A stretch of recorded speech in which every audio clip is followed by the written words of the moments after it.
Yeah, so this is going to be about the, don't really have a better name for it than the docs example test tool. But basically what this does is it runs codes from docs examples and then it saves and displays the results in the docs. So right in the docs you'd have written this example of code.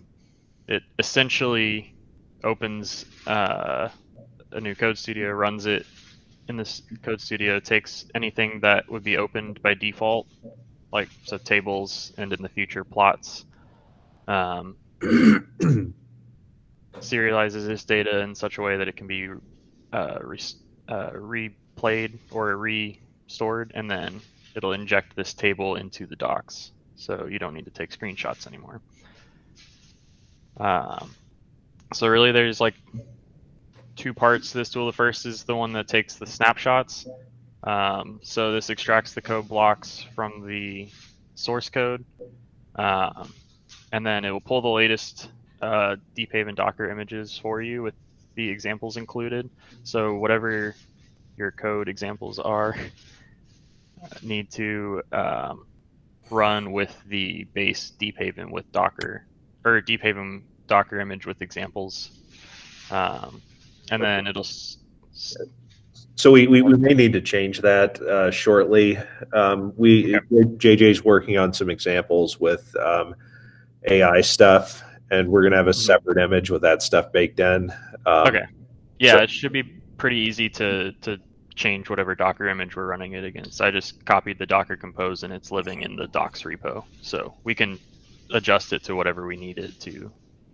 okay, yeah, we may have to make a superset that even has Red Panda in it. Okay, Yeah, sounds yeah. There's a couple of examples that I had to just skip because they needed like uh, Kafka running or something, which in the current Docker container setup it doesn't run. It'd be fairly simple to add, you know, another couple lines in Docker that says pull a base Kafka image, start it on whatever port we said to start it on, and then those examples should work. Um, but yeah, so this will start the Docker containers. It runs the web ID on port 10,001, so it doesn't conflict with any that you have locally running in Docker. It runs the code against the Docker container, and then it stores the resulting objects, which will be checked into GitHub as snapshot files. So also just a thing to note that tables will be limited to 100 rows by default. Most of the tables are much smaller than this, but a couple of them are. There's one or two examples that were like create a timetable for every second from 2019 until now. So that's a couple million rows. It's like, well, great. this that doesn't mean they'll fail for over 100 rows. It'll just display Right. 100. It'll exactly yes. It'll just take the viewport of the first 100 rows and cap out at that. Okay, do we have a note of that in the display or anything like that? I think I put it in the README, but if not, I will double check and add that. Yeah, I'm just trying to see, if this might surprise some user. Yeah, and if it needs to be over 100, we can adjust it or add a override. Because in a couple slides, I'll show all the current overrides that you can, or the current things you can set. So that's the first part, which takes the snapshots. The second part is what injects the result tables. So this is done during the build process automatically for you. What it does is it attempts to find the snapshot file that corresponds to that code block. So it runs a MD5 hash on the code contents, and that's how it finds That's how it specifies snapshots. And then it will inject a React component which displays the results with that snapshot data. If you have missing snapshots when you're running the development server, it'll print out some warnings to the console. And then if you try to run a local build or push to GitHub, or the GitHub actions for build will fail and give you an error that says you need to run the snapshot tool.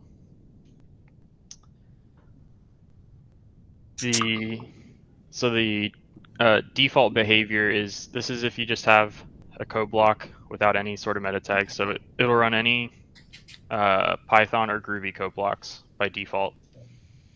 It runs each code block within its own scope, mostly within its own scope. There's a slide at the end about this. And then it'll display the objects that the UI would open for you in the web. So in this case, it's going to run this Python code, and anything that is displayed from just directly running this Python code in the web, which will be the result table here, is saved. And then whenever it runs this next snippet within the same file, all these imports will have been removed, and like references to the previous tables will have been removed. So it will validate that you should be able to just copy and paste this code as is, and it will run. So when you have the two languages, how does it manage the display? Is it ensuring that both produce the same output, or is it taking the first one or the last one or the whatever? So it currently does not compare the two to make sure that they're displaying the same output. I know that's something we want to do in the future, and right now it is actually the results from both are being displayed. So whenever you're viewing the Python code, you'll be seeing the table that was generated by the Python code. And when you're viewing the Groovy code, you're seeing the table that's generated by the Groovy code. So you'll see a little, like, there's a handful of examples that use random numbers without any sort of seeding. So those will, change anytime that all the examples are updated, but they're random numbers. They're supposed to be random, so. Okay, that seems reasonable. Yeah. That seems great. It also, you can see some differences. Like there were a couple of small formatting differences I've noticed between like the Python code and the Groovy code, where the Python code is inferring a column type, and the Groovy code is not inferring the column type properly. So it's getting set to like a string. So you can see like the numbers aren't yellow, red, or green kind of thing, where they give you the same table, but actually the Groovy code is slightly different because it's creating a string column when they're trying to infer column types. But so the currently supported objects are static tables and logs from any print statements. So I'll be pushing that for review today. And then future support, I know that I think ticking tables are going to be one of the next things that I do. And then plots are also listed as something we want to support. So but right now there aren't any plotting examples. There are ticking table examples. So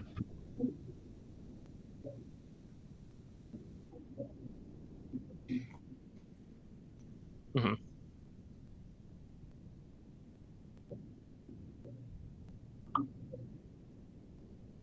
Right.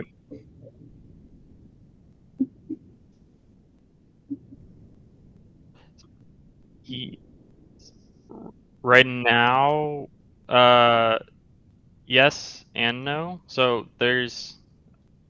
I'll cover it a little bit more when I get to the order section. I'll explain that part as well. Like it can be added to where we could do side-by-side tables fairly easily.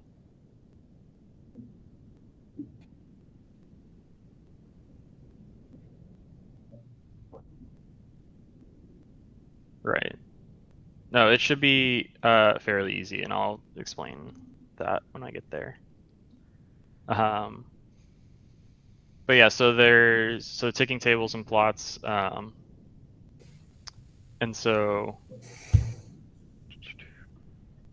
what is this? Okay, so examples that include any objects can be run to test the code is valid. So like right now, if you have ticking table or plots, you can still have the code be run. It just won't be properly serialized. So like in the case of ticking tables, it only gets the first tick usually, and so I need to add something that lets you set how many ticks you want to wait for, and then it knows, okay, I need to wait for 10 ticks and store this data, and then move on.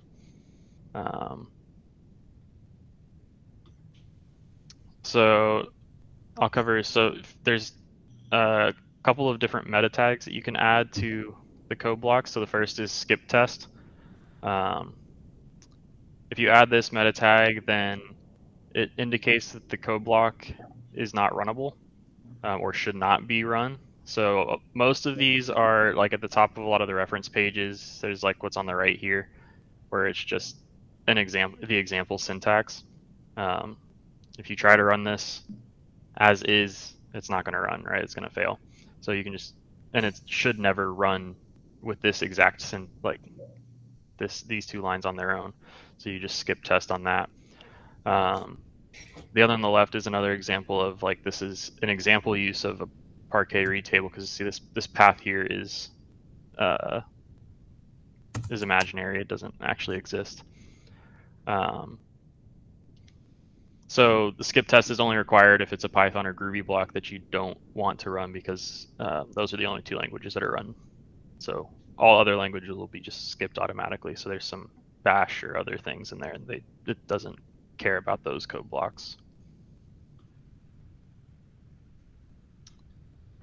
So the next useful tag is the test set. So this indicates that multiple examples should be run together, but they are in separate code blocks on a page. So test sets apply only to examples within a specific file, and the name can be reused across languages. So in this example here, these two snippets, or these two examples, are from the same file, but this first one sets up the source table here, the houses table, and then this second is the different like by external, by type. So these two rely on this second code snippet relies on the houses table from the first snippet existing. So when you specify test set, in this case 1, it groups all of them in order of in the order that they appear within the file, so top to bottom, and then it will run them as if they're separate commands. So basically it's as if you copied this code, pasted it into the web UI and hit enter, wait for the results, and then you copy the next code in the test set. You copy the next code in the test set, paste it into the web UI, hit enter, and keep doing that through all of the test sets before it resets the environment. Do the sets need to be integers, or can they also be strings? They can be strings. They can be any value. They don't have any meaning other than just the groupings. I set all of them to just 1 for right now. Most of the files just had 1 test set, so it was just easier when I was adding all of them to start, like, no, just 1. But they can be any string.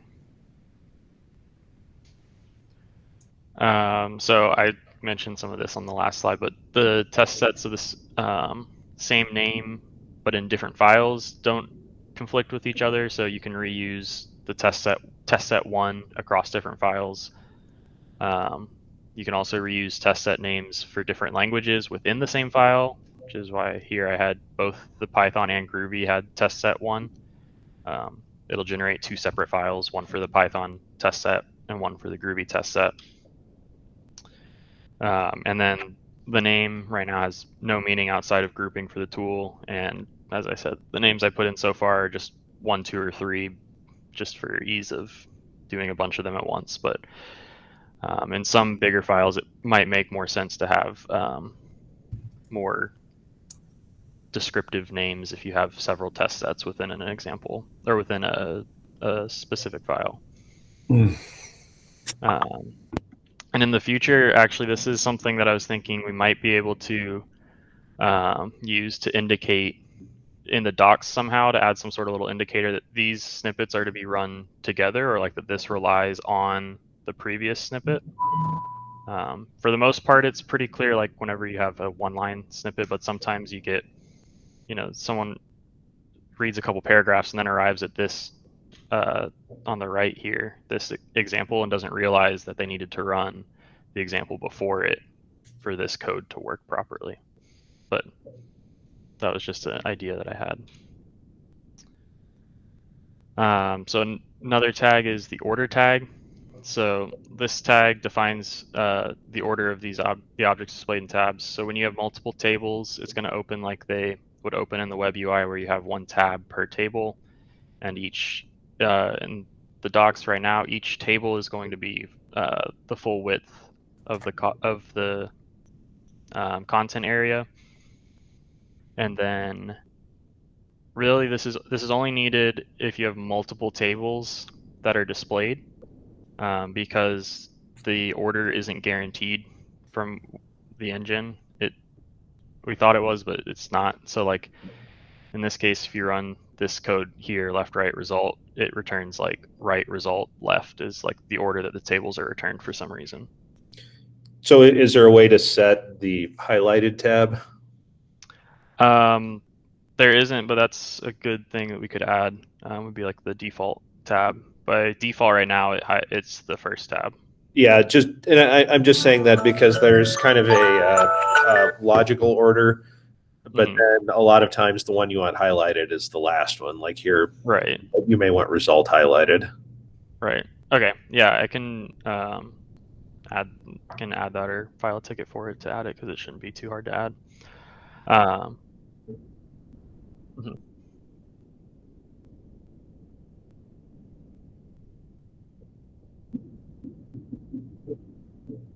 Mm-hmm.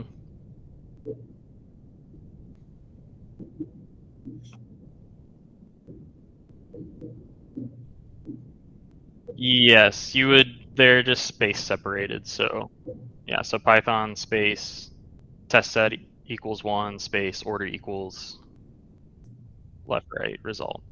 And the tags can come in any order. It doesn't matter which order. If you put test set before order or order before test set, it doesn't matter. It is parsing them. It's splitting on spaces and then splitting on the equal signs to get the actual values.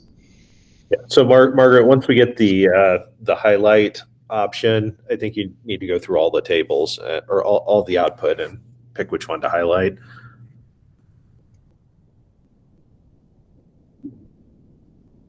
Hmm. Right. Yeah. So the other thing so Margaret was asking if we could add a way for like some of the examples where you have two tables side by side without them taking up the full width, and the answer is probably yes, and fairly easy. So this order gets passed to the React component, and it's a string, so the React component just needs to understand how to interpret this. So we can just add a different syntax where maybe you put brackets around which groupings you want, and those get separated into a left and right pane within the docs, if that makes sense. Yeah, you could even do like a semicolon separated. Yeah, left. You could do anything. Whatever. Yeah, we could do anything really. It's just a matter of, okay, we need to parse this and then edit the display. So it is fairly straightforward as far as what would need to be done. And so if you only have one object present, which there's several examples to do, you don't need the order tag. Yeah, you could even do a thing where you have like semicolons to do left right splitting, and then like a dash or something to do an up down split or something like that.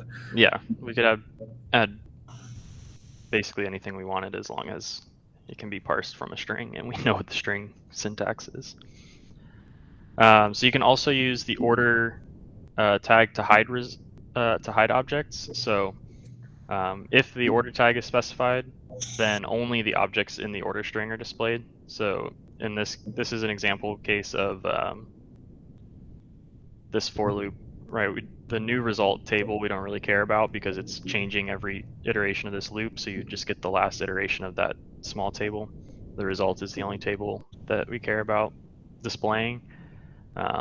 So you can just set order equals result, and then this in the bottom left is what would appear in the UI, right? So you get this new result with the last iteration of it, but in the docs you only get the result table. And then you can also use this to hide all of the tables by setting order equal to null. It just explicitly says don't show any results for this, or any result objects for this. The exception is that logs will always be displayed. My thought process behind that is if you don't want printed log, like print statements, don't print anything in your example. And then currently I'm using this for ticking tables in many places. We still have the videos of the ticking tables, and it's because only the first tick is captured right now, just since ticking table support hasn't been added properly. So in this case here, these print statements will be displayed, but nothing else. Like the tables that are created won't be displayed, and the tables are in the video that's below this. Okay, so I guess that case, some of the print statements, I think we've got a document or two that discusses performance, and we may quote the output times here or ratios of the times. So, Margaret, that's something to think about there. Just how we're going to handle that in the text. Right. So like here you have elapsed time, and every time this is run, you're going to get a different elapsed time. Right. And so the text may then become inconsistent with what's here. Right. And so like we may want to rerun everything, every time that there's a new version released, just to validate that the examples still work with, the latest, like 0.5 is being released. Like these were run against 0.4.1. So 0.5 is released. Let's rerun them all. It takes an hour and a half, but let's rerun them all so that we can validate that all these examples still work with 0.5 and we didn't, remove something that now our code examples don't work. And in this case, you would get different values for some of these tables. That seems right? It seems right, but it may be inconsistent with our pros. Got it. Yeah, I see what you're saying, because you might cite it.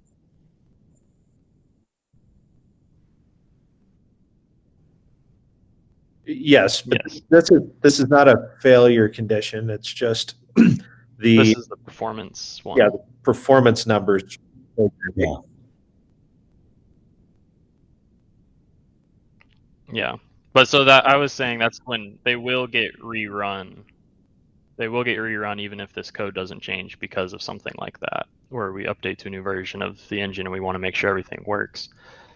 So it'll regenerate these, and then GitHub will show you the list of snapshots that have changed, and if it is for some reason drastically off performance for some reason, A, there may be a problem that was introduced, but B, the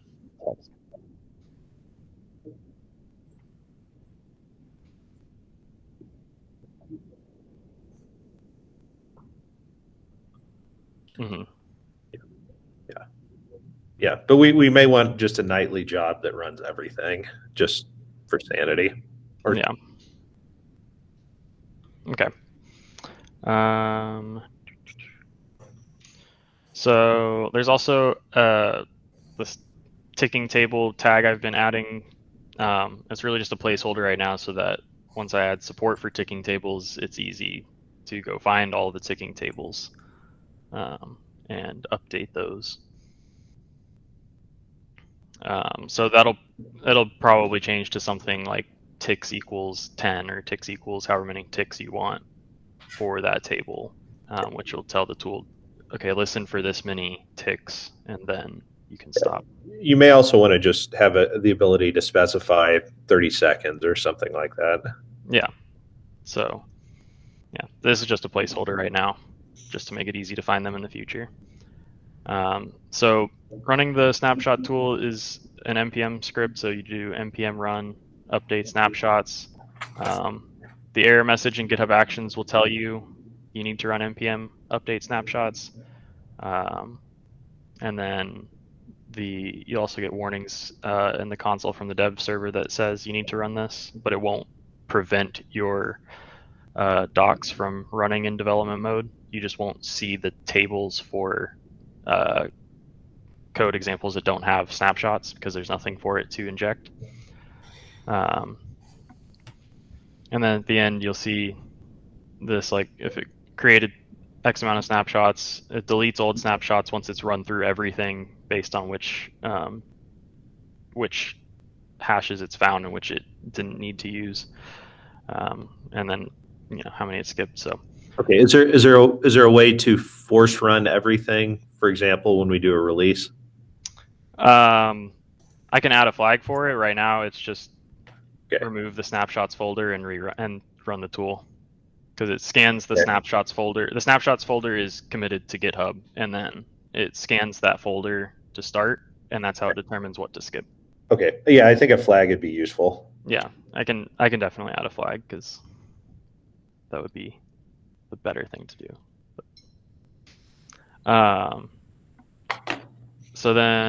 So if there are errors in the code, it'll give you the error log. It'll print out the location of the error log here for you. And in VS, if you're using VS Code in their terminal, you can just control click. Like, this will be a link, and you can control click, and it'll actually open the file for you. And so then each of these, you can collapse. They're set up to where the file name is at the root and everything else is indented. So you can collapse based on each file name if you want. And then the file name is this last part of this core _ docs. So double underscore is just what it's being used to replace the slashes in the path. And then this end here is a triple underscore. This is the line number that the error occurred, or that the example is from. Or if it's part of a test set, it'll say set, and then the set name. So set1, set whatever you call the set name. So this is just to help you locate which file it's in, and then it gives the actual error code that was, or the error stack that was given from the engine.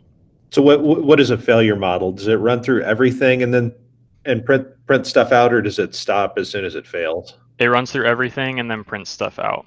Okay. The successes are saved as it goes. So, like, as if a example passes, it writes the snapshot right then, like right after it's done. This was actually partially because there was a problem that was fixed in 0.5 that running this for a long period of time, like running a few hundred of these in a row, caused probably some sort of memory leak that was fixed, and it would crash. So it was impossible to get through all of them if I didn't write the successes in order. So at least it would get through 150, crash, and then I could run the next. But yeah, for the errors, once it's completed running everything, it will write the errors out at once.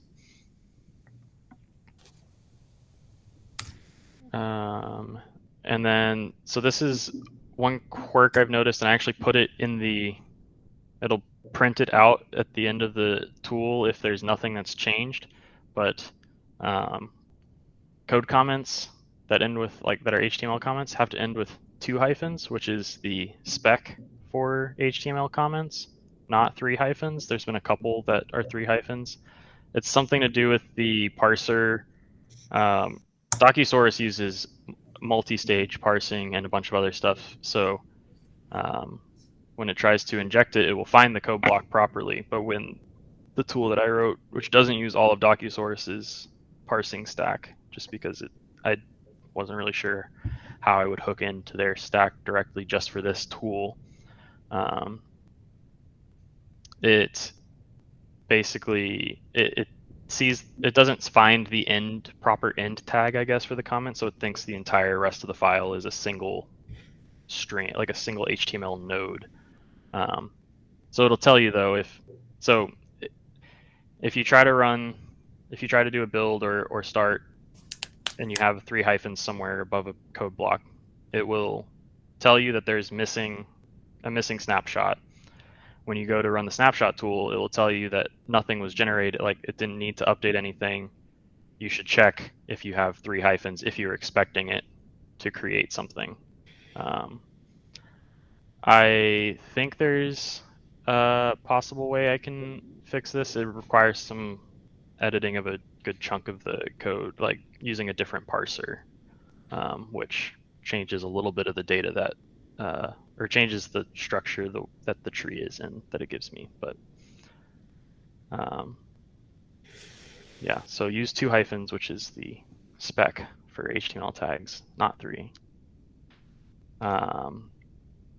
And then one last thing, which is the tool doesn't fully reset the environment. It is something we can do, and that'll probably set for if we do like a force refresh kind of mode that we expect to take a long time. But it deletes all the globals that have been created after each example, which will get any of your syntax errors out, like imports are missing because it's deleting all the imports. So you can import something, like you import new table, and then this deletes the new table import at the end after each block or after each set. So it's valid for all those, which makes it much faster than restarting the environment entirely, because doing the Docker reset takes like 5 to 7 seconds per example, just for the gRPC API container to shut down and restart fully. Do we have a plan to handle things like threads? Because I know that a few of the examples, like dynamic table writer, use threads. Yeah, that's I actually had to skip the dynamic table, tell the dynamic table writer test to skip because of it would kill the thread. And then in Groovy, in Python, it just gives an error after the thread is deleted. In Groovy, it crashed everything. So I had to skip the Groovy example in that case. But yeah, with threads, that would be something else I can look at how to support those. It'd probably be another meta tag that we need to add that says this is some sort of threading, or I'm not really sure how we can indicate to properly shut it down. Or maybe if we indicate that it's threaded, it says you need to actually restart the container after this, not just like do the fast. Yeah, I mean, you could just mark it as reset after this or something. Yeah, I can add something like that so that it does a full reset. Which this is actually, I noticed there's one that changes the default time zone, and that's one example of where the time zone doesn't get reset to New York properly. So like we changed default time zone to show how you can change it, but it doesn't get changed back. So that's one that needs to be like, for right now, I just added a line at the end of the example that is setting the default time zone back to New York. But if we add like a reset like environment tag, then it'll restart the containers and do that properly.